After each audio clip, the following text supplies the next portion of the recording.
හැමෝම මේ දවස්වල වන්දනා කරගන්න යන්න ආසම තැනක් තමයි නුවරඑළිය වලපනේ දර්පණාහෙල ශ්‍රී පියදර්ශනාරාම රාවණ පබ්බත විහාරය දර්පණාහෙල. ඉතින් ඔයාට මේ වීඩියෝ එක මුලින් ඉඳන් අගට සම්පූර්ණම වීඩියෝ එකයි මෙන්න මේ ලස්සන පරිසරයක පිහිටලා තියෙන පූජනීය පන්සලට යන පාරවල් දෙකයි හරියටම මම මේ වීඩියෝ එකේදී කියනවා. මම නුවරඑළියනේ. ඉතින් මට නම් ගොඩක් ළඟයි පන්සලට යන්න. වීඩියෝ එකේ නම් දැන් පන්සලේ මකර තොරණ ළඟටම ඇවිත්. ඒ වුණාට ඔයාලා හිමීට වීඩියෝ එක බලන්න. වීඩියෝ එක බලන ගමන් මම පන්සලට පාරවල් දෙක හරියටම කියන්නම්. මම ඉස්සෙල්ලාම කියන්නම් නුවර පැත්තෙන් එන්නේ කොහොමද කියලා. ඕනම කෙනෙක් නුවරට එන්න දන්නවනේ. ඉතින් නුවරට ආවට පස්සේ ඔයාලා නගින්න ඕනේ වලපනේ බස් එකක. වලපනේන් බැහැලා ආයෙම නගින්න ඕනේ රාගලට යන බස් එකක. මෙන්න මේ කියන පන්සල රාගල වලපනේ අතර තමයි තියෙන්නේ. ඊට පස්සේ ඔයා බස් එකේ හොන්දොස්තර මහත්තයාට කියන්න ඕනේ ඔයාව හරියටම මල්ලි අප්පුවෙන් බස්සන්න කියලා. මල්ලි අප්පුවේ බැස්සට පස්සේ දේවාලයක් තියෙනවා. ඒ දේවාලෙන් ටිකක් රාගල පැත්තට එනකොට එතන චූටි බුදු මැදුරක් තියෙනවා. අන්න ඒ බුදු මැදුරේ ළඟින් උඩට තියෙන පාර තමයි දර්පණාහෙල පන්සලට යන පාර. එහෙම නැත්නම් තව චුට්ටක් උඩට ගියාට පස්සේ චුට්ටක් කියන්නේ මීටර් 100ක් විතර කාපට් පාර දිගේම ගියාට පස්සේ බෝඩ් එක දාලා තියෙනවා මේ පාරේ දර්පණාහෙලට පන්සලට යන්නේ මෙතනින් කියලා. දැන් අපි බලමු නුවරඑළියේ ඉඳන් එන්නේ කොහොමද කියලා. කලින් වගේම නුවරඑළිය පැත්තෙන් එන්න ළඟ කට්ටිය ඉස්සෙල්ලාම නුවරඑළියට එන්න ඕනේ. ඊට පස්සේ නුවරඑළියේ ඉඳන් රාගලට බස් ටිකට් ගන්න ඕනේ. රාගලෙන් බස් එකෙන් බැහැලා ඊට පස්සේ ආයෙ ඔයා නගින්න ඕනේ වලපනේට යන බස් එකක. ඊට පස්සේ කොන්දොස්තරට කියන්න ඕනේ ඔයාව මල්ලි අප්පුවෙන් බස්සවන්න කියලා. එතකොට හරි. අර ඉස්සෙල්ලා කිව්වා වගේම දේවාලය ළඟ බැස්සොත් චුට්ටක් රාගල පැත්තට ආයෙ ගිහිල්ලා පාරේ බෝඩ් එක තියෙනවා බුදුමැදුර ළඟින්. හරි. ඊට චුට්ටක් උඩින් හරි. එන්නේම තමයි රාවණ පබ්බත විහාරයට ප්‍රධාන මාර්ගයේ පිවිසෙන තැනට එන්නේ. බොහෝ දුරට ඔයාලා පාරේ එද්දී මේ මහා පර්වතය ඈතට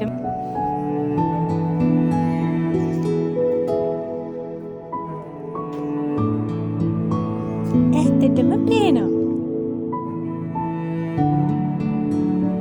ප්‍රධාන පාරෙන් ඉඳන් පන්සලට එන්න තියෙන්නේ කිලෝමීටර් දෙකමාරක් විතර මං හිතන විදිහට.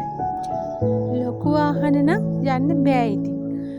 බස් කාර් වෑන් නම් සමහර විට යන්න පුළුවන් වෙයි.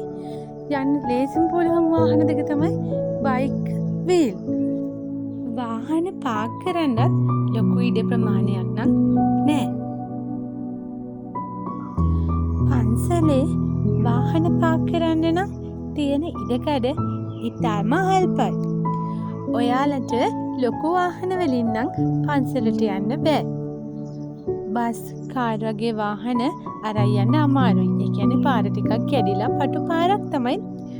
ඔයාට යන්න ලේසිම වාහන දෙක තමයි එක්ක බයික් නැත්තම් වීල් වල නම් ලේසියෙන් යන්න පුළුවන්. තේවත්ත මැදින් ඉතාම ලස්සන පරිසරය මැදින් තමයි පන්සලට යන්න තියෙන්නේ.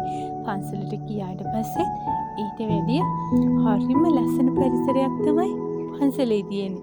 ඒක ඉතින් ගිහිල්ලාම බලන්න ඕනේ.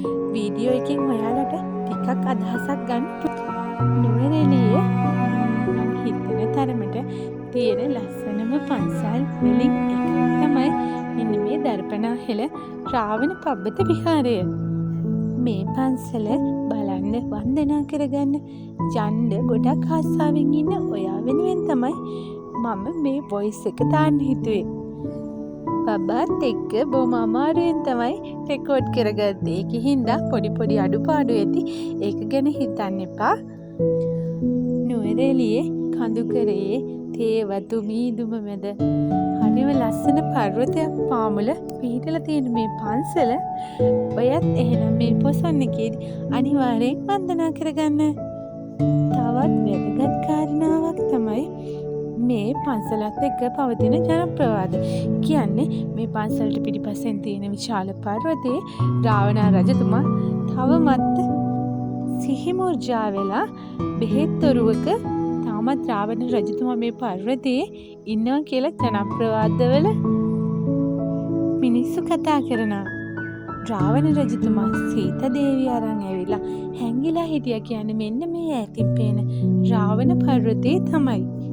මෙන්න මේ ලස්සන රාවණ පප්පතය බලන්නත් ඔයාලට යන්න පුළුවන්. ඒ වගේම මේ ගැන තියෙන ජනප්‍රවාද ගම්වාසීගෙන් දැනගන්න පුළුවන් අහලා. ඒ වගේම මේ පිටිපස්සෙන් තියෙන ලස්සන රාවණ පබ්බතේ ගුහාවල ඇවිදින්න යන්නත් අවස්ථාව තියෙනවා මේ පන්සලට આવොත්. ඒ පිළිබඳව ඔයාලට පන්සලේ දායක සභාවෙන් හරි ගම්වාසීන්ගෙන් හරි අහලා දැනගන්න. ජනප්‍රවාදයේ හැටියට ඒ බෙහෙත් ඔරුවෙන් රාවණ රජතුමා කවදා හරි නැගිටිනවා කියලාත් කියනවා. ඒක මම ඉතින් ඇත්තටම දන්නේ නැහැ. ඒක ජනප්‍රවාදයක් විතරයි. ඉතින් අපි සුන්දරත්වයේ ඒ විදිහටම තියලා අපේ වන්දනා ගමන නිමා කරා. සියලුම දෙනාට සම්මා සම්බුදු සරණයි.